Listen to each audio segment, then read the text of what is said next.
Crap, I missed my January window.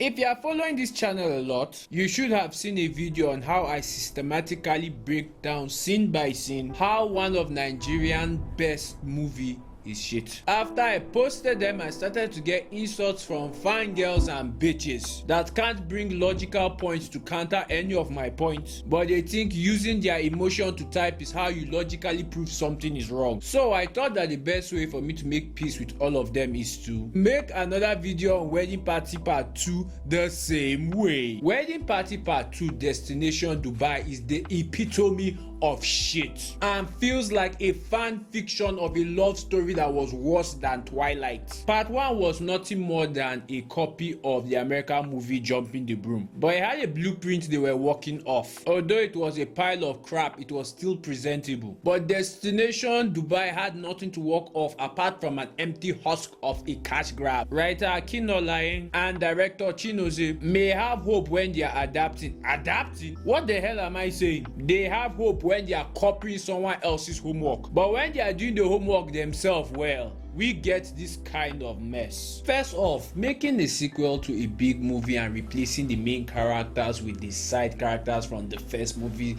is very stupid. And please, I am not hating here. Imagine John Wick, Bird Box, or even Shaft. Are you going to watch another John Wick if Winston becomes the main character, or if there's going to be a Bird Box 2 and girl becomes the main character, or another Shaft if AJ? Oh man, I can't do this. The reason why nobody is ever going to do this is because we're already familiar and invested with the main characters from part 1. If we're coming back to see them, it is them we're coming for, okay? We don't want to see them taking a backseat in their own movie. Side characters are side characters for a reason. Even movies that replace the main character with another actor don't do too well, and somehow somebody thought it would be a good idea to make the side characters become the main characters. Wow. Anyway, I think it is time for us to start this train wreck. So here we go. To save my sanity, I may not go scene by scene breaking down why this movie has so much problems.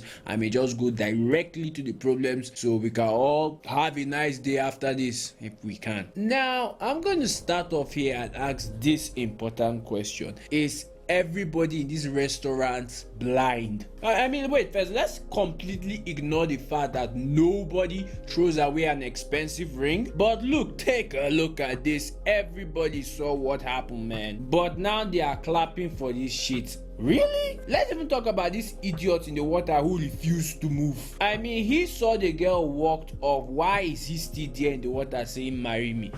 4 minutes into this movie and there's already problems. Oh god, I can't believe I'm going to force myself to watch them make Yoruba people look daft in the poorest excuse to add comedy. Who sent me? When I was watching this scene, I realized something. This girl only have 2 friends in her life. I mean, check it out. Okay, the first movie is not her wedding, it's her friend's wedding, one of her friend's wedding. We understand why she's the only white person there. But in her own wedding, the only people that are there for her, that standing her friends, are 2 Nigerians. Isn't that weird? You can have the cathedral if you agree to follow the traditional Nigerian engagement. Okay, this is the part of the movie that I have to be very angry at everybody who watched past this point and didn't call out this bullshit. Where in Nigeria has a traditional wedding tradition of engagement is that the girl's family will travel to come and see the guy's family. This is the fact that Chineze has no clue of Nigerian weddings, okay? I'm looking for the fanboy that is going to come and counter where in Nigeria is it that is the girl's family that is going to travel to go and see the guy that wants to marry their daughter. Look, even if it's Dangote that is going to get married to a poor man's daughter, it is Dangote that is going to travel to come and show himself, not the other way around. And as in, seriously? Oh Lord, why am I still watching? No. Why am I still writing this shit? Alright, the whole airport thing was nothing more than a time-wasting rubbish cameo, so I'm not even going to get into it. Moving on. Nope, I'm not talking about this. Nope. Okay, let's talk about this total change in character, okay? Why is she getting cold feet? She has been up on this guy since part 1. Plus, she's the one who has been eager to get married. So how does this make sense? All I'm just trying to say, from the character we know from part 1 all the way to here, It doesn't really make sense that she could start having cold feet. It doesn't just make sense. How could you let this happen? Wow, looks like as she's no longer a virgin, she's still an idiot. Thank God. Sex doesn't stop stupidity. Guys, we're still in the game. But I noticed something while I was watching this scene. Banky W is a good actor when he's a side character. When he's a side character, he doesn't really have any need to put emotion into his acting. So it can be blunt and we won't even really notice or care. Holy Mother of God. They called the same wedding planner of part 1 again. The one that screwed your son's wedding up, had no control of the invitees, and most especially turned your son's wedding reception to a hostage situation. You called her again. Think about it, that hostage situation could have gone wrong in many ways, yet they still called her back again. I am trying to think of why an insane person will even do any of this, but I just saw a warning telling me insufficient brain processing power, so I'm just going to leave it as it is. Alright, people, notice this. I'm going to put a marker on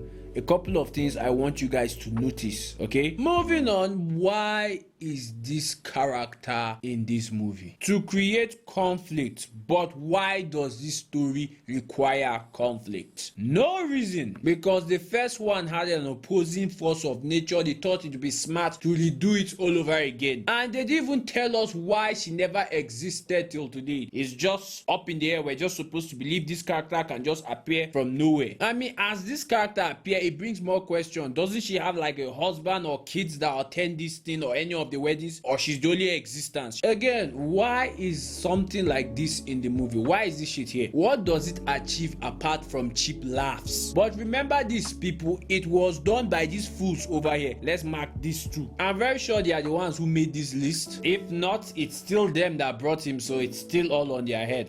But I saw it on the internet. It's not internet. Intergene. Okay, if she saw it on the internet, that means Igbo people do it. If Igbo people don't do it, that means it can never be on the internet. Plus, I just spent a good afternoon checking all the internet video I can see on Igbo wedding, and I didn't see anything like this. But let's talk about this, because this is a big problem that many people really didn't think about it. From the videos I've watched, the guy either finish the drink or pour the remaining on the ground. Go, okay, good and well. So you are telling me you guys forced this girl to do an Igbo traditional wedding and you did not teach her any single thing about the wedding? Because this clearly shows that you guys did not teach her anything. She just had to Google it. Literally, she said it there. But I saw it on the internet. I mean, which kind of sense is that? How would you be teaching somebody, tell somebody to do something, and you won't teach the person anything? But here's the other problem too. The guy who is getting married to her, which I don't even want to remember his name, doesn't even know his own tradition, because he didn't finish it and he didn't put it on the ground and somehow gave it back to her or something like that, from what I've seen. So this whole scene here cannot happen, but they just needed to put something here to make conflict. You are not worthy of us.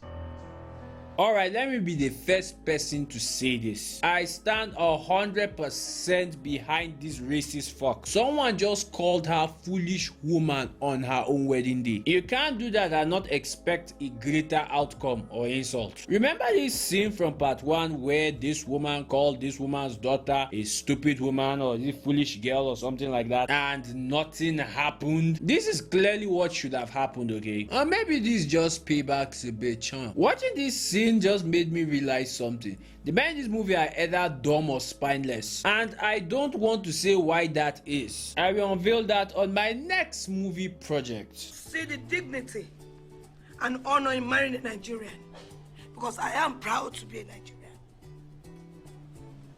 I love you.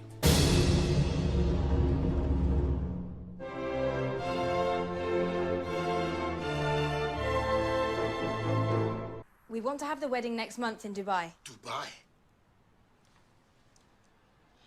Why Dubai? Wedding Dubai? That's never going to happen. The first patriotic family will never agree to that. That we are better than them, that the whole country is better than them. We are behind you. Just take all of us to Dubai.